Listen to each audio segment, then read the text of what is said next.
Alright, what's good guys? So, Sunday afternoon, busy doing other so I haven't really had a lot of time to work on this weekend. However, I was down here yesterday, put in a couple of hours on Saturday afternoon. Basically what I've been doing is I want to put some fuel in it, but to put fuel in it, I've needed to hook up the fuel filler neck hose.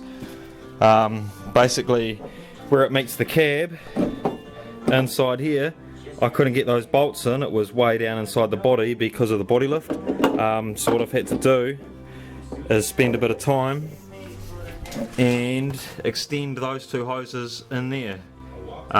Basically they were too far away, they wouldn't reach from the cab to the tank, seeming as there was a too much body lift in there. So that was a cunt, and it was a cunt of a job, man. Like, I swear to God, something that I thought would take half an hour took me like 3 hours of around yesterday, and probably another like hour or two around today. So shit, I'm glad I wasn't paying some cunt to do that job. Well, if I was, they would have done it in half an hour, but no, every fucking me. Shit, time later. So what I'm gonna do now is I need some fuel for it, but I'm a cheap cunt, can't afford any fuel. This thing's got half a tank, and this is probably only about 10 litres, but I'm going to take the fuel line off. I can't siphon it. Well, actually, no, sorry. What I'm going to try and do first, I'm going to try siphon it, and if I can't siphon it, then I'm going to take the fuel line off and I'm going to have to crank it over, and it's just going to pour out while it's cranking over. I have checked underneath it. There is no bung on the bottom to drain it out the bottom, so... Right, I got fuck all out of that. I tried a couple of ideas. I tried siphoning, I couldn't get the hose down deep enough into the tank. This thing does have half a tank according to the gas gauge. So I put a hose, a piece of garden hose, on the fuel hose going to the carburetor and then cranked it over.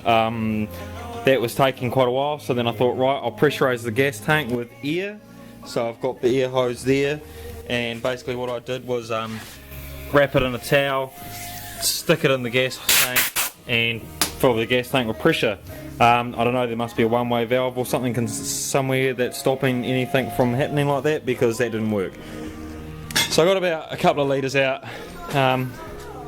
Fuck all really, but maybe it'll be enough to start this thing. So I'm going to put the battery on it.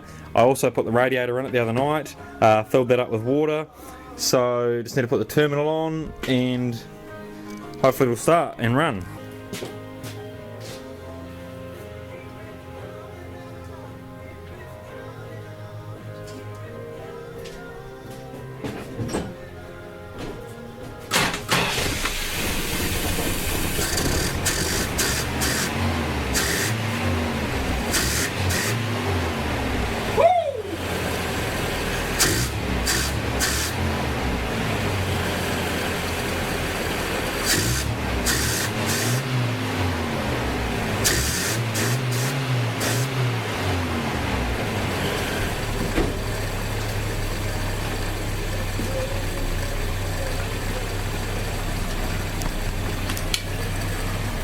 Right, well, that's almost purring.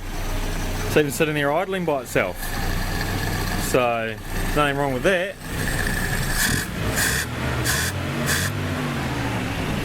Dark and sweet is. Oh, okay, maybe not.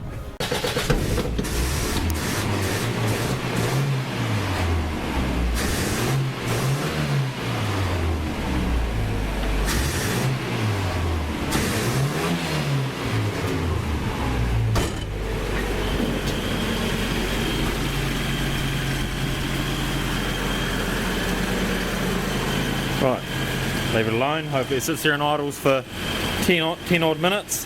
And basically what I'm watching for is I want to feel the coil, because I feel like this resistor should be hooked up, but it's not. And when it was sitting there without the ignition, without the engine running, the coil got real hot. So I don't know if that was because the engine wasn't running, so there was nowhere for it to get rid of its electricity. I think these things jump 12 volts up to about 13,000 if I'm correct. So the resistor's not running in this circuit, and I just want to make sure that the coil's going to be happy running like that. It's about 5-10 minutes later, it's still sitting there running like a champ. Got no major leaks or anything, got no water leaking out the bottom of it. There is a couple of oil puddles from it sitting. It's obviously got a bad sump gasket.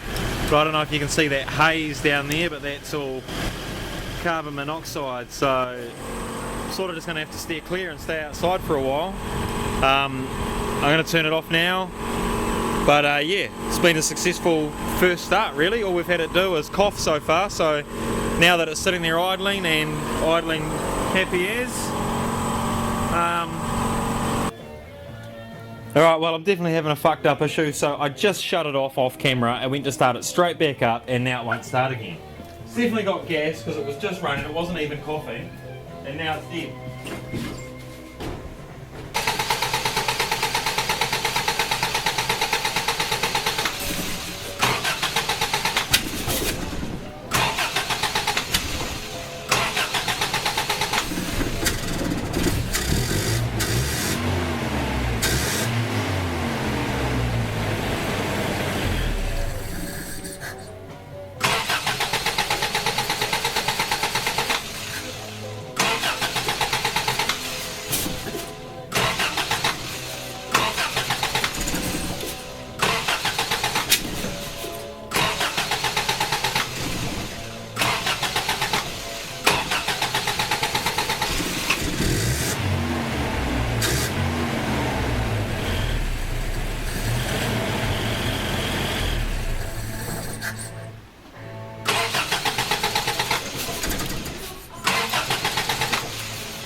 Alright, well what I think is happening is that I've got an issue with my constant 12 volts that is keyed switched to the ignition coil, because you can hear it, like there is no starting, like while I'm cranking the motor there is no starting that motor whatsoever.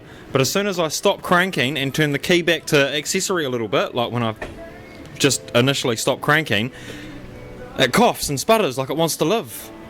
So it's kind of like when I'm cranking there's no 12 volts to my coil, and then as soon as I turn it back all of a sudden there's 12. It's weird, man. So what I'm going to quickly do though is quickly just run a positive from positive terminal to coil to eliminate this as it being my lack of starting it.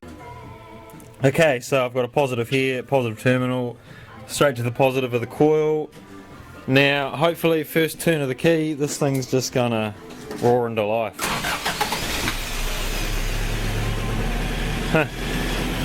Okay, so yeah, we're in the predicament where I've got cranking, I've got all my power wires right and everything, but it must be something to do with the factory diesel loom, that while the start is producing power, there's no power coming out of here. For whatever reason that is, I don't know what that positive ran on the diesel motor, but while the motor's not running, that's not getting power. Well, no, sorry, while the motor is cranking out of here, that's not feeding power. But once the motor's not cranking, I should be able to take that wire away now. Oh, I literally just touched it on there and fuck. Shit! Probably blew a fuse somewhere. What fuse? I don't know. Motherfucker. Okay, so I just pulled the wire off here, the positive. I then touched this negative wire that I haven't insulated it yet, and I fucked something because now it doesn't crank. Well, it doesn't start. Fuck! Okay, so I've just pulled the dizzy cap off, then the rotor, and then we've got the igniter underneath, and I know it's the igniter because it says igniter. So as you can see, there's a bit of a melted spot in the middle there, so I think that just happened at just as quick as I nicked that wire and sent short circuit through it. So I think I fucked it. Basically, whenever I was playing with the wiring on here before and I ran wire to the coil and these wires, I could hear it click inside here. Now, no click. So I've hooked those up to negative, positive, straight to the battery, and zero click. So, It's a bugger. I don't even know what this part does inside the distributor, but I'm obviously going to have to find a new one off Trade Me or something. Thank fuck for diesels.